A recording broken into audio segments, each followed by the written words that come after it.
जो भ्रष्टाचार करेगा, जो षड्यंत्र करेगा और जो अत्याचार किया हुआ है, जिन्होंने चोरी-चकारी करके लूट-पाट किया है, उनके ऊपर बुलडोज़र चलेगा। बेआईनी जो बिल्डिंग बनी है, बेआईनी जितने भी कंस्ट्रक्शन हुए हैं, इसमें बुलडोज़र चलना भी चाहिए। अगर आपको सुशासन चाहिए, तो पुलिस प्रशासन को उसको फ्री हैंड छोड़ना पड़ेगा।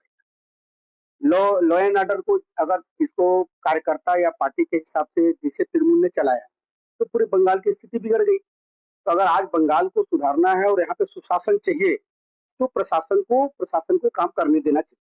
तो हमारे माननीय सीएम साहब शुभेंदु अधिकारी ने जो राय लिया और हम लोग के बीच में भी उन्होंने बोला कि एडमिनिस्ट्री की तरह चले। इसमें दखल अंदाजी हम लोग किसी का बर्दाश्त नहीं करेंगे, कारण कि देखिए हमारे कार्यकर्ता है, लेकिन उसके बीच में जो तृणमूल के गुंडे घुस करके जो दुर्नीति या भ्रष्टाचार करना चाहते थे, इसी के लिए हम लोगों ने रैली वैली मना किया। और जो बुलडोजर राज की बात की है, तो देखिए जो भ्रष्टाचार करेगा, जो षड्यंत्र करेगा और जो अत्याचार किया हुआ है, जिन्होंने चोरी-चकारी करके लूट-पाट किया है, उनके ऊपर बुलडोजर चलेगा, वो रुकेगा नहीं। बुलडोजर देखिए बेआईनी जो मकान बने हैं, बेआईनी जो बिल्डिंग बनी है, बेआईनी जितने भी कंस्ट्रक्शन हुए हैं, इसमें बुलडोजर चलना भी चाहिए। ये जनता का मांग है कि हमारे सीएम साहब का बोलने का बात नहीं है। अच्छा पश्चिम बंगाल की जनता परिवर्तन करके 207 सीट देकर के भारतीय जनता पार्टी को लाई। तो किस उम्मीद से लाई है कि भ्रष्टाचार मुक्त बंगाल चाहिए, विकसित बंगाल चाहिए, तो सोनार बांग्ला चाहिए। तो उसके लिए अगर प्रशासन को हमारे सीएम साहब फ्री छोड़े हैं, तो ये बहुत अच्छी बात है और हम लोग तो भाग्यशाली हैं और मैं सैल्यूट देता हूँ अपने सीएम साहब को, उनके नेतृत्व में हम लोग को काम करने का मौका मिल रहा है। हम बहुत सौभाग्यशाली हैं। दादा, ये जो शुभेंदु सरकार ने तोषण की राजनीति को बंद करते हुए धार्मिक आधार पर जो भत्ता मिल रहा था, चाहे इमाम को, पुरोहित को, उसको बंद कर दिया। देखिए एक चीज मैं बता दूं, सरकार कोई भी हो वो जनता के लिए होनी चाहिए। आज मोदी जी ने जो राशन पूरे भारत में दे रहे हैं, 80 करोड़ लोगों राशन का लाभ उठा रहे हैं, तो उसमें तो मुस्लिम भी उठा रहे हैं। प्रधानमंत्री आवास योजना क्या मुस्लिम नहीं पा रहे हैं? लेकिन ये त्वा पोषण का राजनीति किया कौन? ये तृणमूल और कांग्रेस समाजवादी पार्टी वाले करते हैं।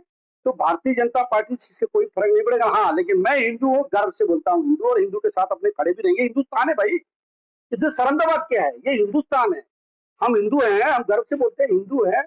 वो क्या करते हैं मुझे फर्क नहीं पड़ता। भारतीय जनता पार्टी को मुस्लिम का वोट मिले नहीं मिले कोई फर्क नहीं पड़ता, कारण कि जो 70% की हिंदुओं की आबादी है वो कंट्री है ये, तो उनपे विश्वास है, उनपे गर्व है, हम गर्व से बोलते हैं हिंदू है।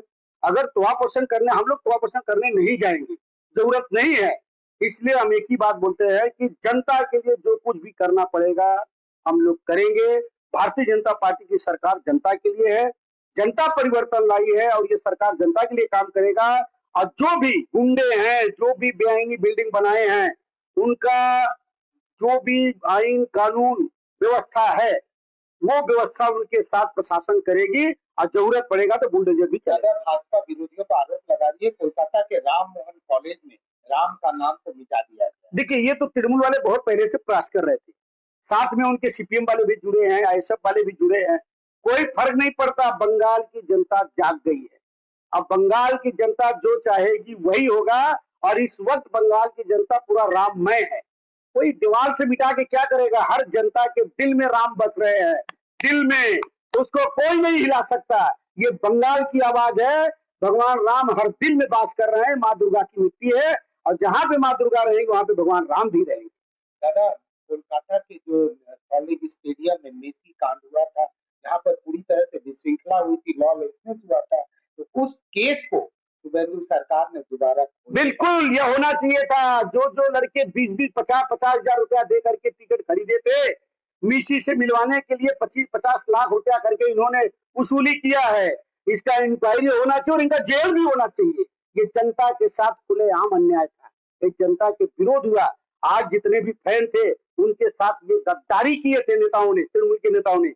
इनके लिए ये इनका पूरा इंक्वायरी होनी चाहिए। इंक्वायरी के बाद पूरा इनका तो जेल होना चाहिए। हम तो यही बोलेंगे, जनता की आवाज चाहते हैं। सुजीत बसु तो फिलहाल जेल में है, क्या आरोप विश्वास भी जेल में? जितने लोग करेंगे जेल जाएंगे। हमारे कंस्टिट्यूंसी में, हमारे विधानसभा में भी काउंसलर जेल में है, आने वाला समय में 2-4 काउंसलर और जेल जाएंगे, आपको दिखेगा। अच्छा, ये बताइए, आपकी सरकार अपने आप को माने जनता की हितैषी दावा करती है, किंतु पेट्रोल और डीजल का कीमत दोबारा से बढ़ा। एकदम, मैं तो बोल रहा हूँ, अगर 10 रुपया भी जनता के ऊपर लोड बढ़ेगा तो भारत सरकार के साथ जनता रेडी है। 50 रुपया का भी लोड अपने देश को बचाने के लिए लगेगा तो मोदी जी के साथ भारत की जनता उनके साथ रहेगी। दूसरे कंट्री का हालत देखिए ना, बमबारी हो रहा है, लोग भाग रहे हैं, लोग बिखर रहे हैं, हॉस्पिटल में मर रहे हैं। भारत तो स्वतंत्र है, सुरक्षित है। अगर 50 रुपया का भी लोड पर हेड आएगा तब भी जनता मोदी जी का हाथ मजबूत करने के लिए ऐसे ही खड़ी रहेगी। 1 महीना भी अगर भूखा रहना पड़ेगा तो देश के लिए भारत की जनता खड़ी रहेगी।